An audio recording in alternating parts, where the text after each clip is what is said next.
Let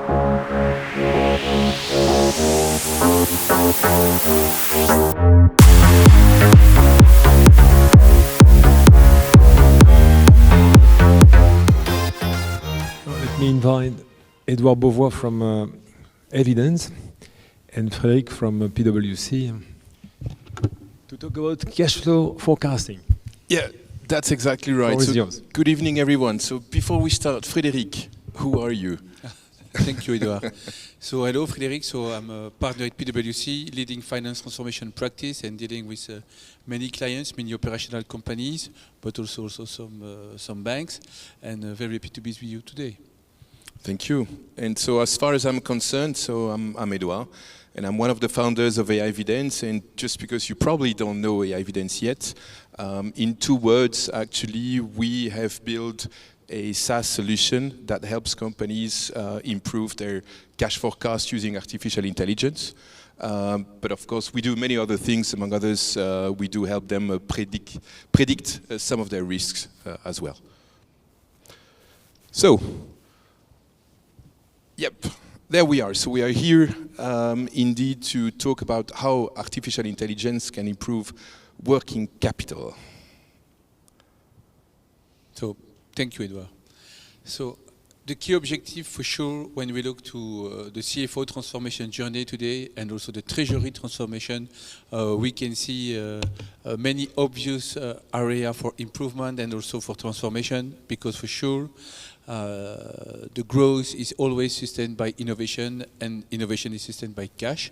And we can see that a lot of process in many companies, treasury, but not only treasury, are not enough digitized and very still manual. You can see still a lot of worksheet and spreadsheet in many companies.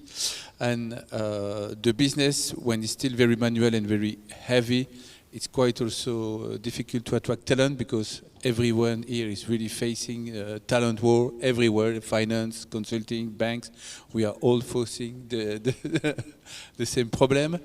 And also for the moment we have, I would say, quite an instability for, I would say, geopolitical perspective, huge inflation. So we have also many clients also facing cash and liquidity planning, I would say, complexity, difficulties. And last but not least, we have even very mature clients with not very advanced cash and liquidity planning tools, facing issues and very concerned by the risk coming to them. And for sure, I would say that the fact that you cannot really steer your company with adequate reporting and forecast is currently something that many clients are still facing, and this is an area when we see a lot of options for evolution and transformation. Speaking about transformation. Yeah, thank you. If you see, many clients still are facing too much complexity in operations, because if you look, we have many companies still using many solutions. When we look any client, even if we look a very mature opco using SAP or Oracle, they have still probably many treasury solutions. They have EPM solution, they have forecast solutions, so they have nearly solution for everywhere. And at the end, they are still spending a lot of time on operations, transactions, reconciliation, much more than looking to what is really bringing value, because more and more what we want from, I would say, finance, the CFO, but also from the treasurer, is to be a business partner. So it's to allow the business to have clear position on the cash, clear position of what's possible, what's not possible, and be able to steer the company means that definitely all these, I would say, manual tasks must be automated. We are talking still a lot about automation with RPA, maybe blockchain can help, but when I see this today, it's still very immature, and not many clients are moving to that solution today. That's clear, but I think there is still, today when we look, because we have a lot of clients moving to the cloud, moving to automation, but it's still very early, and when we see, we have maybe 10 to 20% of the journey that's still moving. One very important topic that we see also, that the move to the cloud is also helping for the reporting, advanced analytic, advanced forecast, and for the moment we are promoting some client to move from the very painful budget exercise to 12 months rolling forecast. We have a very large steel company where we are dealing this in Luxembourg, because you're spending a huge amount of time on the budgeting and the budgeting of the cash, when probably if you move to 12 months rolling forecast, it's much more efficient today. Yeah, and something that we wanted to talk about, of course, is also the notion of predictions, which we see really coming. But still, I don't know how it is in the companies you work for, but we still see many companies being reluctant actually to move towards AI for various reasons. Actually, many of them believe that those are large projects to start with, that there is a lot of data cleaning which is required up front, and many of them believe they are not ready. But so our recommendation anyway is to start, and you will discover during the presentation that we do tonight that there are easy steps actually to move forward this direction and start really building a solid foundation to cash predictive, or to predictive cash, sorry, and predictive risk management. And for us, really the starting point, we'll speak about data, of course, but the starting point is really understand what you have and be sure that with what you have, you can do something out of it. It's easy to say, right? But I see many companies that say, oh yeah, but I don't know where to start. I've got a lot of data. I'm not even sure those data are clean enough. I need to clarify first and then I will start. And actually we do it exactly the other way around. We start with what companies have, and from what they have, we try to do the best out of it, and then we help them moving towards a better situation and really solid foundation. And for us, it really starts actually by really understanding customers, because in terms, I mean, for us, in terms of cash position or liquidity management, customers are key, right? Because even though we have due date, we never really know when customers will pay. And the best way to understand customers is first to understand their patterns, understand the risk, and only from there start doing predictions and understand, according to some specific relationship context, how payment behaviors will change. And that's really for us the basic for everything that will follow afterwards, which is, of course, understand the debt portfolio, right? So it's all about analytics, customer analytics, but in a different view, really to understand the value behind the risk that you have, or the risk behind the value, depending on how you see it. But it's also, we spoke about predictive cash, but it's also as well about starting anticipating issues and taking the right actions towards your customers in terms of relationship, and of course putting alerts in place. Yeah, this is clear because until very recently we have many clients, they were dealing with the cash position on the, because they were sitting on a huge amount of cash, and they were really looking to the cash position on a monthly perspective, and it was very stable. And then with inflation and energy price, they moved to the week, and some of them are moving to the day, because sometimes you get peak of accounts payable arriving to pay. At the same time, you have the payroll, like between the 20 and the 25 of the month. And at the same time, if you are not the right collection time with big clients at the same period of time, you can face a huge peak of need of treasury at the very same time. Even if you are working very well, it's very difficult to manage today. Yep, exactly. And just as a true example, and I've been using that example for years, and I still have the same reaction in the room. I know you guys are treasurers, but how many of you really believe that, well, first of all, how many of you do give an interest to the customers, right? And those who give interest to their customers, how many of you really believe that you know the risk related to your customers or the payment behaviors? Interesting, huh? And I will tell you another story. Actually, that's the treasury standpoint. But when I ask the same question to collection teams, they have exactly the opposite reaction. They all say, yeah, I know my customers, I know my customers. And the example that you have in front of you is a true one. We isolated one payer, one customer from the various customers that we manage in our database. And obviously from the graph that you see there is a big issue with that customer. And we presented it to the company we were talking to. and believe what they say. Guys, you don't understand our business. We don't have an issue with this customer, right? But it's obvious from the graph. So, I mean, as consultants and as company, we ask them, okay, but tell us why. You will never believe the answer. And still today, I have the same answer from every company I talk to. We know our customers and we believe that we don't have any issue with this customer because we know them for 10 years. They are today among the largest customers that we have in the company.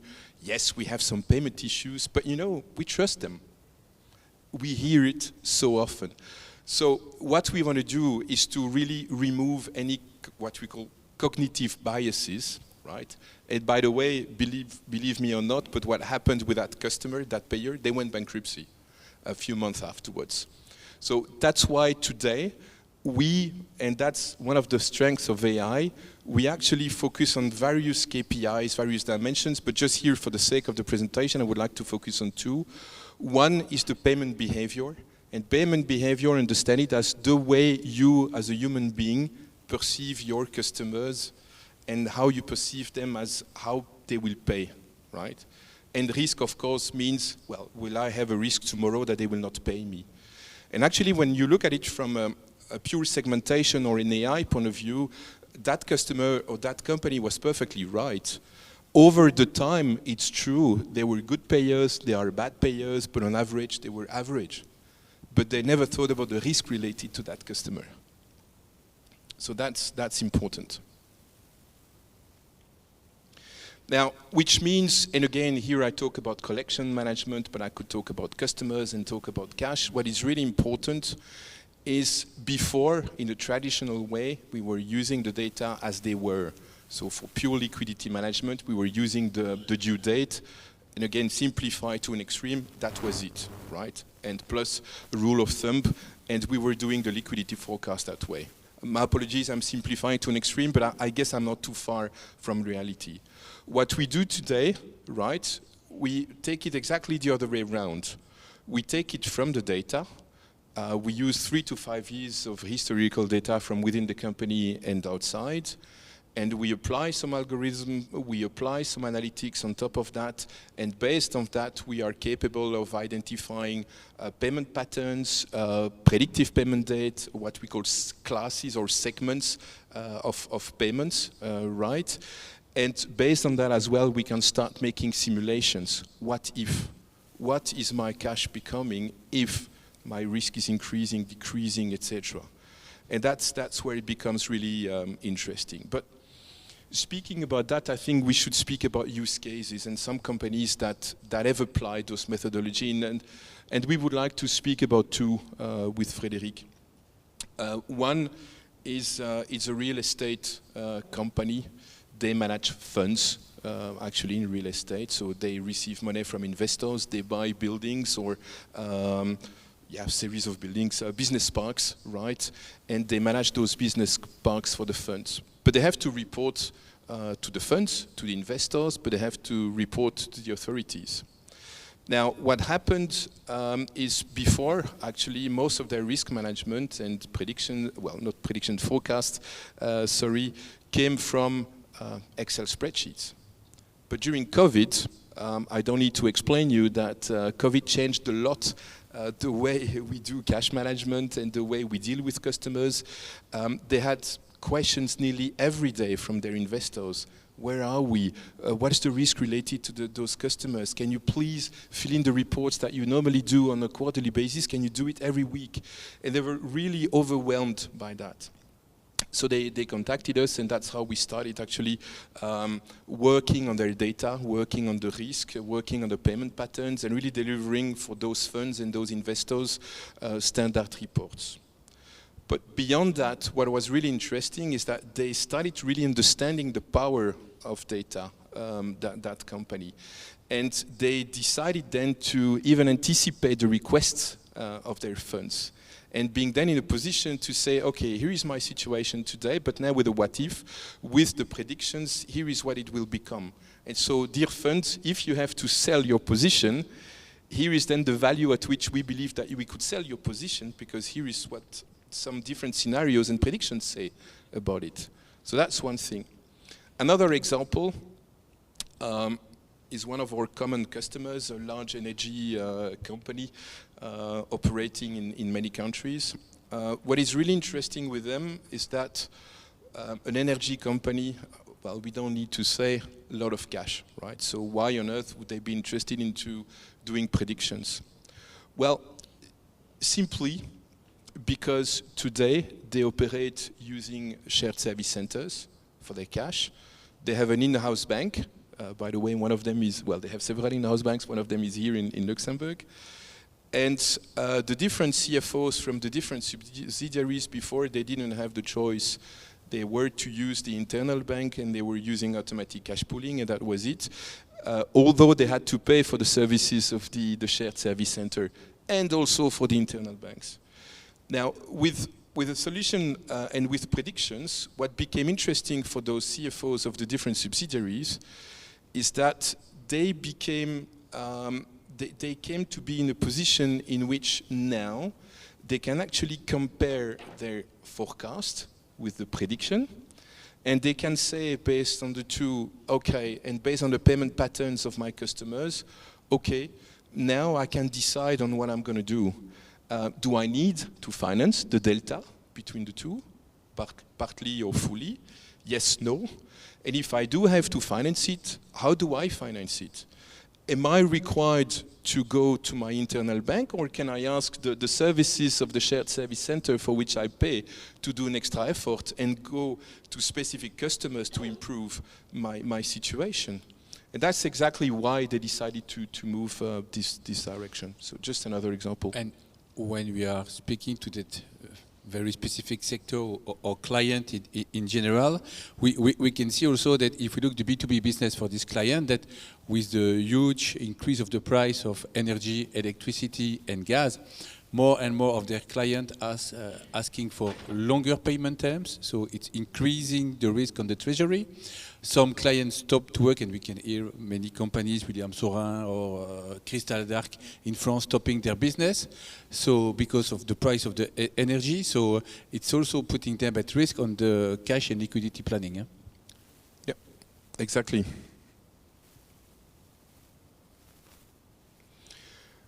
So in other words, I think what's really interesting to understand with artificial intelligence is that next to the standard KPIs that you usually use in your company for cash forecast or treasury management in general, we can bring many new KPIs, including behaviors, including new types of risk, and so on. And that leads to huge impact, not only in terms of cash, but using reduction of the overdue, for example. There are clear figures about that, clear testimonials about that. But of course, it has an impact on the operational efficiency, but it has an impact on the accuracy as well, because we start dealing with KPIs that we were not dealing with before.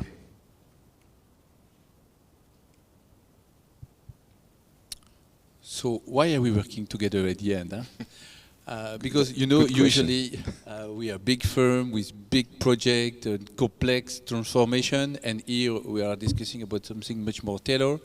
Because we also believe that when we look at overall transformation, we are always starting with business case, and this is the case here too, with a clear vision or strategy of the needs, the people organization that we need to work on this project, and the transformation, improve process and control, because usually it's still very manual, and you can see that even if you don't need to be SOX compliant, you can face in many even mature companies that the process and the controls are not always there.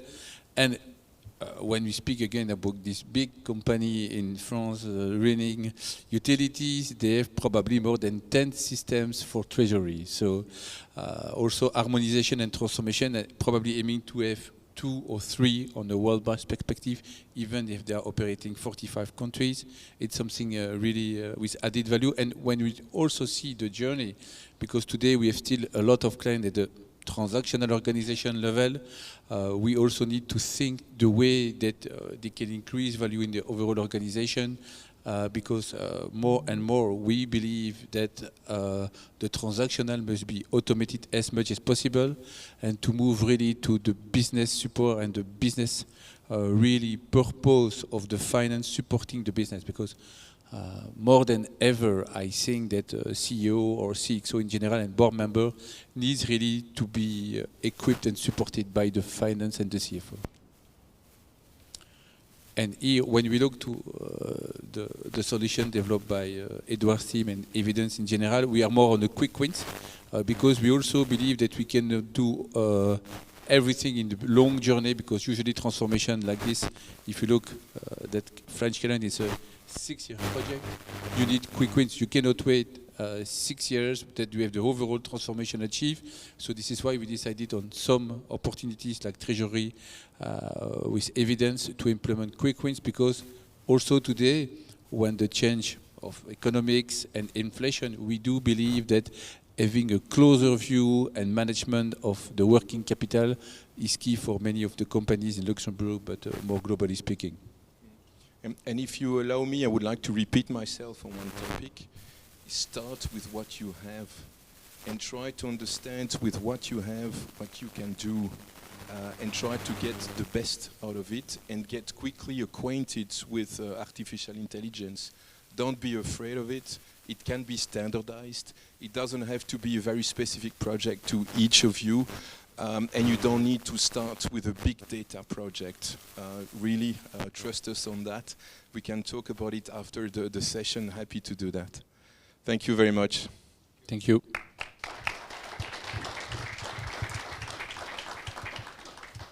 So thanks a lot. So, first question, your system is really based on artificial intelligence. So have you noticed or compare the performance of an AI solution compared to a classical direct or indirect method where you try to collect the information?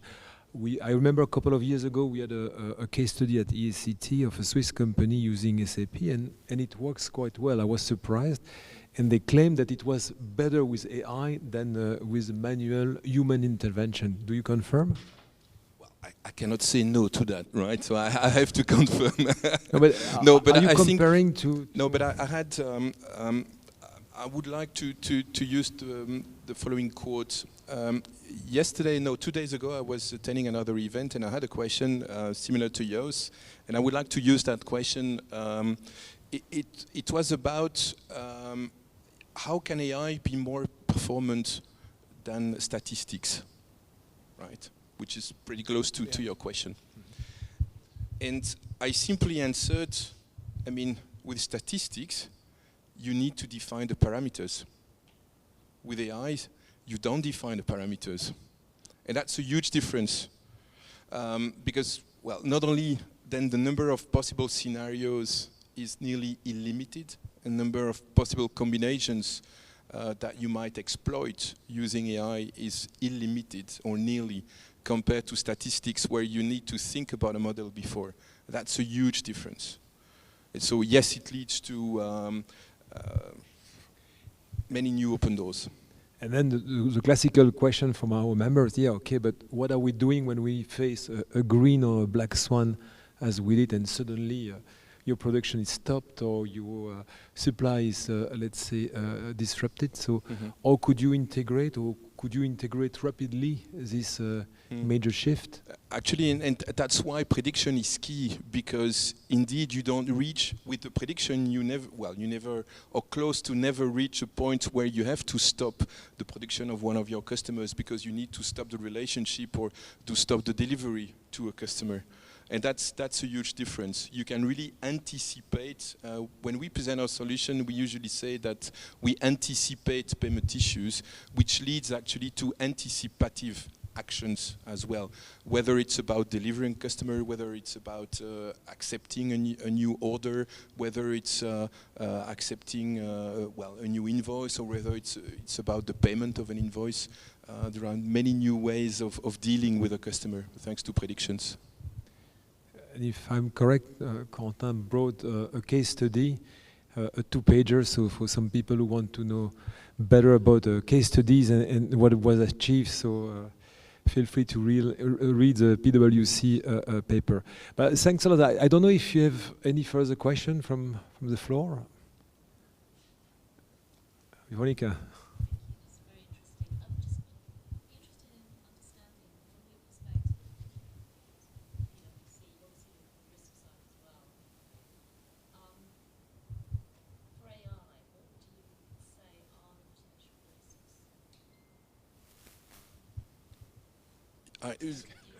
Yeah, you want me to start and you complete? Okay.